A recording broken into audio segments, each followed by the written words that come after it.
Madanapalle sub division కార్యాలయంలో అగ్ని ప్రమాదంపై స్పందించిన తెదేపా రాయచోటి జిల్లా అధ్యక్షులు చమర్తి జగన్మోహన్ రాజు స్పందించారు.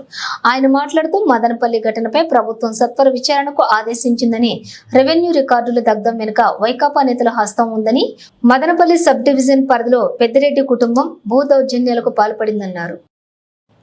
పెద్దిరెడ్డి అవినీతి అక్రమాలు వెలుగులోకి వచ్చే సమయంలోని రికార్డులు దగ్ధం చేయడం అనుమానాలకు తావిస్తోందని, ఐఏఎస్ అధికారిని సబ్ కలెక్టర్ గా నియమించడంతోనే దుండగులు ఈ యొక్క దురాగతానికి పాల్పడ్డారన్నారు. రికార్డులు దగ్ధం కావడానికి కారకులైన వారిపై ప్రభుత్వం కఠిన చర్యలు తీసుకుంటుందని, వైకాపా నేతలు భూ అక్రమాలను వెలికితీసి గత ప్రభుత్వ పాలకుల అక్రమాలను ప్రజా కోర్టు ముందు ఉంచుతామన్నారు. నిన్న రాత్రి దాదాపు 11:30 గంటలకి మదనపల్లి సబ్ కలెక్టర్ కార్యాలయంలో షార్ట్ సర్క్యూట్ అంటూ అగ్ని ప్రమాదం సంభవించడం, అందులో కీలకమైనటువంటి ఫైల్స్ అన్నీ దగ్ధం కావడం వెనుక వైసీపీ యొక్క హస్తం ఉందని అనుమానాలు.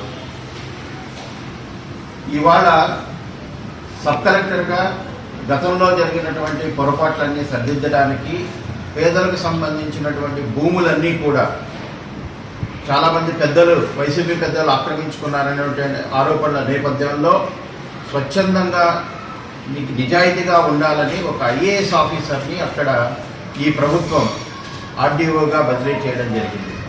ఇవాళ ఆయన ఛార్జ్ తీసుకోవాలి కొన్ని గంటల్లో అన్నటువంటి సమయానికి కొన్ని గంటల ముందే రికార్డులన్నింటినీ కూడా దగ్ధం వెనక ఒక కుట్ర దాగి ఉంది.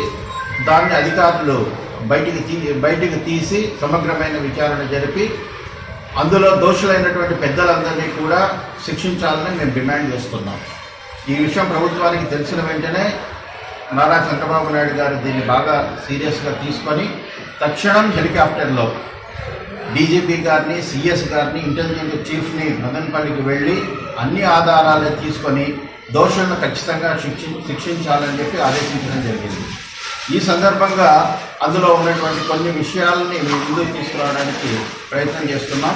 అక్కడ ఉన్నటువంటి ప్రజల్లో ఉన్నటువంటి అనుమానాలు కూడా. గతంలో ఒక అధికారి చాలా వివాదాస్పదమైనారు, గౌతమ్ తేజ్ అనేటటువంటి అధికారి. ఆయన ఆదివారం అయినా కానీ డ్యూటీ లేకపోయినా రాత్రి 11 గంటల వరకు ఆఫీస్లో ఉండడం, తర్వాత అగ్ని ప్రమాదం సంభవించడం వెనక అనేకమైనటువంటి అనుమానాలు వ్యక్తమవుతూ ఉన్నాయి. రెండవది, అక్కడ మదనపల్లిలో ఉన్నటువంటి సబ్ కలెక్టర్ కార్యాలయంలో బ్రిటిష్ కాలంలో నిర్మించిన భవనాలు ఉన్నాయి, 5 సంవత్సరాల ముందు నిర్మించినటువంటి భవనము ఉంది. పాత భవనాల్లో ఎటువంటి షార్ట్ సర్క్యూట్ చేయలేదు, కేవలం రికార్డు ఉన్నటువంటి 5 సంవత్సరాల ముందు కన్స్ట్రక్షన్ అయినటువంటి కొత్త భవనంలోనే మాత్రమే అగ్ని ప్రమాదం సంభవించింది. దీని వెనుక పెద్దిరెడ్డి మరియు వారి మనుషుల యొక్క హస్తం ఉందనేటువంటి అనుమానాలు ప్రజల్లో బాగా వ్యక్తమవుతున్నాయి.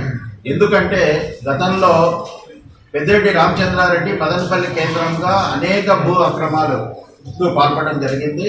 వాళ్ళ తమ్ముడైనటువంటి పెద్దిరెడ్డి రామచంద్రారెడ్డి గారికి చెందినటువంటి తమ్మడపల్లిలో మొత్తం నియోజకవర్గం అంతా మదనపల్లి ఆర్డీఓ కార్యాలయం కిందికే వస్తుంది.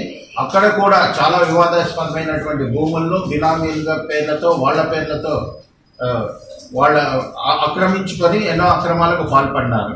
ఈ అక్రమాలన్నీ ఎక్కడ వెలుగులోకి వస్తాయన్నటువంటి భయంతో ఇవాళ ఇంత అకృత్యానికి పాల్పడినారు. కాబట్టి దోషులందరినీ కూడా కఠినంగా శిక్షించి సమగ్ర విచారణ చేసి ఇందులో ఇన్వాల్వ్ అయినటువంటి ప్రతి ఒక్క వ్యక్తిని, ప్రతి అక్రమంగా జరిగినటువంటి భూమిని వెలికి తీసే విధంగా సమగ్ర విచారణ జరపాలని అధికారులను మేము డిమాండ్ చేస్తున్నాం.